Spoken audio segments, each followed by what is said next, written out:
Hello students, हम अपने last video में यहाँ तक कर चुके थे कि एंड सेंटर यूनिट सेल तक, और हमने यहाँ पर बता दिया था कि प्रिमिटिव यूनिट सेल जो होती है वो 7 प्रकार की होती है। हम इनके बारे में बात करेंगे।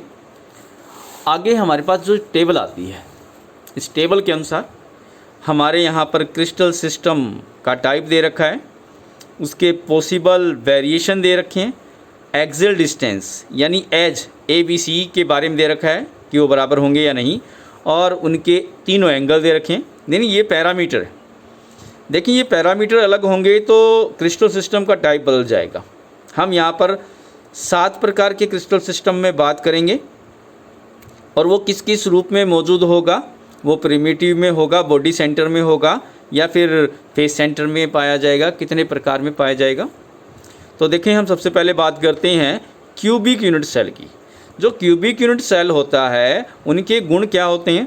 उनके गुण होते हैं कि उसकी तीनों एजेस, एक क्यूब की तीनों एज बराबर होती है, और तीनों एजों के बीच का जो एंगल होता है वो 90 डिग्री होता है। इस प्रकार की जो क्यूबिक यूनिट सेल है वो किस किस रूप में पाया जाता है? प्रिमिटिव यूनिट सेल के रूप में पाए जाते हैं, बॉडी सेंटर्ड में भी पाए जाते हैं, और फेस सेंटर में। मतलब 3 प्रकार की हो गई, प्रिमिटिव, बॉडी सेंटर्ड और फेस सेंटर्ड के रूप में ये पाए जाएंगे। अगली जाती है हमारे पास टेट्रागोनल यूनिट सेल। टेट्रागोनल जो यूनिट सेल होती है, इनके गुण क्या होते हैं? इनमें कोई भी 2 एजेस बराबर होती है, तीसरी एज उनके बराबर नहीं होती है, और जो एजेस होते हैं तीनों के बीच का जो एंगल होता है वो 90 डिग्री होता है। ये 2 प्रकार में जाते हैं। एक तो जाता है हमारे पास प्रिमिटिव में, और एक हमारे पास जाता है बॉडी सेंटर्ड के रूप में पाया जाता है ये। अगला जाता है हमारे पास ऑर्थोरोम्बिक।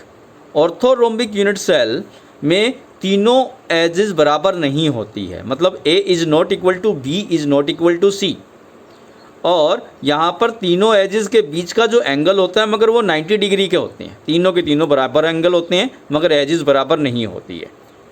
तो यहाँ पर ये जाती है हमारी 4 प्रकार से। हमारी 4 ही प्रकार की थी। एक तो प्रिमिटिव, जिसे सिंपल यूनिट सेल भी कहते हैं, एक बॉडी सेंटर्ड, एक फेस सेंटर और एक एंड सेंटर। इन 4 रूपों में ये पाया जाता है। अब इससे अगला जाता है हमारे पास हेक्सागोनल। हेक्सागोनल जो यूनिट सेल होता है, इसमें कोई 2 एज बराबर होती है, तीसरी बराबर नहीं होती है। किन्हीं 2 एजेस के बीच का एंगल है वो 90 डिग्री होता है, और जो तीसरी एज है वो उनके साथ में 120 डिग्री के साथ में एंगल बनाता है। मतलब एक गामा होगा 120, अल्फा और बीटा होगा वो 90 डिग्री। अब ये एक ही रूप में पाया जाता है, किस रूप में? केवल प्रिमिटिव रूप में। सिंपल यूनिट सेल कह सकते हैं प्रिमिटिव को। रोम्बोहीड्रल या फिर ट्राइगोनल, रोम्बोहीड्रल कह लें, ट्राइगोनल कह लें। इसमें ABC तीनों के तीनों एजेस बराबर होते हैं, तीनों एंगल भी बराबर होते हैं, मगर तीनों एंगल 90 डिग्री के बराबर नहीं होंगे। तो यहाँ पर ये भी केवल प्रिमिटिव रूप में पाया जाता है। आगे हम बात करते हैं, अगला हमारा टाइप आता है मोनोक्लिनिक। मोनोक्लिनिक जो यूनिट सेल होती है, उसके अंदर तीनों एजेस बराबर नहीं होते हैं, कोई 2 एंगल 90 डिग्री के होते हैं, और एक 90 डिग्री का नहीं होगा। मतलब बीटा 90 का नहीं होगा, अल्फा और गामा 90 का होगा। इस प्रकार के प्रिमिटिव और एंड सेंटर्ड के रूप में पाया जाता है। ट्राइक्लिनिक की बात करें तो ट्राइक्लिनिक के अंदर क्या होता है? तीनों एजेस बराबर नहीं होती है, और तीनों एंगल भी बराबर नहीं होते हैं, और 90 के बराबर भी नहीं होगा कोई सा भी। ये केवल प्रिमिटिव के रूप में पाया जाता है। तो पूरी टेबल का विवरण देखें तो 7 प्रिमिटिव हो गए। इसमें कितने बनते हैं? 7 प्रिमिटिव हो गए। और बॉडी सेंटर्ड कितने आ गए? 7 तो प्रिमिटिव आए 14 में से। 14 हमारे क्रिस्टल सिस्टम होते हैं। और बॉडी सेंटर 1 हो गया, 2 हो गया, 3 हो गया, 3 बॉडी सेंटर आते हैं। फेस सेंटर कितने आए? फेस सेंटर में आया 1 आया, 2 आया, 2 फेस सेंटर आते हैं, 3 बॉडी सेंटर आए। एंड सेंटर में कितना आया? 1 एंड सेंटर यहाँ पर है, और 1 एंड सेंटर मोनोक्लिनिक में है। मतलब 2 एंड सेंटर हुए। मतलब 7 तो प्रिमिटिव हुए, 3 बॉडी सेंटर हुए, 2 फेस सेंटर हुए, और 2 एंड सेंटर हुए। इस प्रकार टोटल हुए 14 प्रकार के क्रिस्टल सिस्टम हमारे पास यहाँ बनता है। तो इसके बाद जैसे कि हमारे कुछ पिक्चर्स दिखा रखी हैं इनकी कि ये कितने प्रकार के होंगे, एटम कहाँ कहाँ होंगे। जो आप पोजीशन देख रहे हैं ये पोजीशन इनकी लैटिक साइट, लैटिक पोजीशन बता रही है कि कितने लैटिक पोजीशन होंगे। आप यहाँ से गिन सकते हैं, किसी भी प्रकार के सिस्टम में लैटिक पॉइंट्स पूछे कि कितने लैटिक पॉइंट्स होंगे तो आप इस प्रकार एटम की पोजीशन यहाँ गिन कर देख सकते हैं कि वो फेस सेंटर पे है या बॉडी सेंटर पे है। तो आगे हमारे पास चलते हैं कि जो हमारे पास यूनिट सेल अभी हमने की है, सिंपल यूनिट सेल की है, फेस सेंटर की है, एंड सेंटर की है या फिर बॉडी सेंटर की है, तो इनमें कितने एटम होते हैं। तो जैसे कि हम बात करें, सबसे पहले हम बात करेंगे अपने प्रिमिटिव की, जिसे हम सिंपल यूनिट सेल कहते हैं। तो यहाँ पर हम देखें, primitive cubic unit cell has the atom at its corner. हमने अभी पीछे भी पढ़ा है जो प्रिमिटिव यूनिट सेल में एटम कहाँ होते हैं, केवल कॉर्नर पे। हमने पीछे भी देखा है टोटल जो कॉर्नर होते हैं वो कितने होते हैं, 8। 1 2 3 4 5 6 7 8, 4 ऊपर हो गए, 4 नीचे कॉर्नर हो गए। एटम कहाँ मौजूद है, कॉर्नर पे। अब देखें, अगर एटम कॉर्नर पे है तो उस कमरे के अंदर या उस क्यूब के अंदर एटम का कितना पोर्शन आएगा। जैसे कि मैं यहाँ पर लूँ, एक एटम मैंने कॉर्नर पे लिया तो वह यहाँ पर देखेंगे 1 2 3 4 5 6 7 8 यूनिट सेल में बटेगा एक एटम कॉर्नर वाला। तो मतलब एक में कितना गया, 1/8। एक में कितना गया, 1/8। तो मतलब हम यहाँ से देखें तो कॉर्नर हुए टोटल 8। देखें आप यहाँ पर कॉर्नर कितने हुए 8 हुए। एक कॉर्नर पर एटम का कितना हिस्सा आया, 1/8।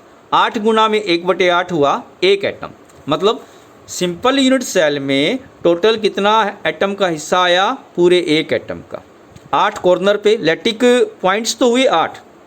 लैटिक पॉइंट मतलब पोजीशन ऑफ एटम कितनी हुई, 8। प्रत्येक लैटिक पॉइंट पर 1/8वां हिस्सा यूनिट सेल के अंदर आ रहा है और 8 लैटिक पॉइंट का पूरा हुआ एक एटम यूनिट सेल के अंदर आया। ये हमारी कैलकुलेशन हुई।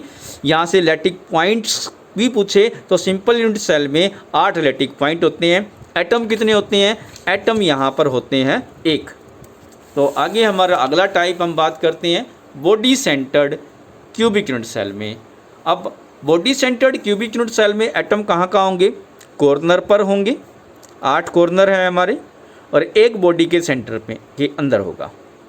तो अभी पीछे हमने किया है कि जो टोटल कॉर्नर के हमारे पास एटम कितने आए, टोटल कॉर्नर 8 है। एक कॉर्नर पर क्यूब के अंदर एटम का हिस्सा आता है 1/8। तो कॉर्नर के एटम मिलकर हुआ एक एटम। और बॉडी सेंटर के अंदर हम बात करें तो पूरा का पूरा बॉडी सेंटर के अंदर पूरा एटम आया हुआ है, वो हुआ 1 और 1 मिलकर हुए 2। मतलब बीसीसी के अंदर टोटल एटम कितने हुए, 2 एटम आते हैं यूनिट सेल के अंदर। लैटिक पॉइंट कितने हुए, लैटिक पॉइंट गिने तो देखो 8 तो कॉर्नर के लैटिक पॉइंट और एक बॉडी सेंटर का, मतलब 9 लैटिक पॉइंट हुए। 9 तो लैटिक पॉइंट हुए और 2 एटम यूनिट सेल के अंदर आते हैं। अब हमारा अगला केस जाता है हमारे पास face centred unit cell. Face centred unit cell की बात करें, यहाँ पर ये हमारे पास फेस सेंटर यूनिट सेल है। इसमें हम देखें तो एटम कहाँ होगा, एटम प्रत्येक फेस के सेंटर पे होगा। फेस कितने हैं, 6 फेस है और प्रत्येक कॉर्नर पे होगा। तो देखें, एक फेस पे अगर एटम लें, यानी एक दीवार लें, एक दीवार 2 कमरों के बीच में कॉमन होती है, तो उसके सेंटर पे अगर एटम लेंगे तो वो 2 यूनिट सेलों में बटेगा। आधा एक में जाएगा, आधा एक में जाएगा। तो इसके हिसाब से कैलकुलेशन करते हैं। टोटल कॉर्नर हमारे पास है 8, प्रत्येक एटम कॉर्नर पे भी होगा। टोटल कॉर्नर कितने हैं, 8 है। एक कॉर्नर पर एटम का कितना हिस्सा आता है, 1/8। तो हो गया 8 गुना में 1/8, एक एटम तो कॉर्नर वाला हुआ। फेस कितने हुए, 6 फेस होते हैं। एक फेस पे अभी मैंने बताया था कि कितने एटम आ रहा है, 1/2 आधा एटम आ रहा है एक फेस के ऊपर। 6 फेस हुए और आधा एटम आया एक फेस के ऊपर। तो 6 गुना में 1/2 हुआ 3 एटम। टोटल एटम 3 फेस के सेंटर के, एक कॉर्नर का, 4 एटम हो गए फेस सेंटर में। तो एटम तो हुए 4। अगर हम लैटिक पॉइंट्स गिने कितने होंगे, 8 तो कॉर्नर के होंगे। और 6 फेस के सेंटर की, 8 और 6 हुए 14 लैटिक पोजीशन होगी या लैटिक पॉइंट होंगे और एटम होंगे 4, किसमें, FCC या इसे CCP भी कहते हैं, क्यूबिक क्लोज पैकिंग भी कहा जाता है। याद रखें कि FCC का दूसरा नाम CCP भी है, क्यूबिक क्लोज पैकिंग। तो क्वेश्चन पूछा जाए कि क्यूबिक क्लोज पैकिंग में कितने एटम है या फिर FCC में कितने हैं, तो वो कितने होंगे, 4 एटम है। लैटिक पॉइंट पूछे तो कितने हैं, 14 लैटिक पॉइंट है। तो आज के टॉपिक में हमारे पास इतना ही। आगे हम नेक्स्ट टॉपिक के साथ में अगले वीडियो में रिप्रेजेंट होंगे।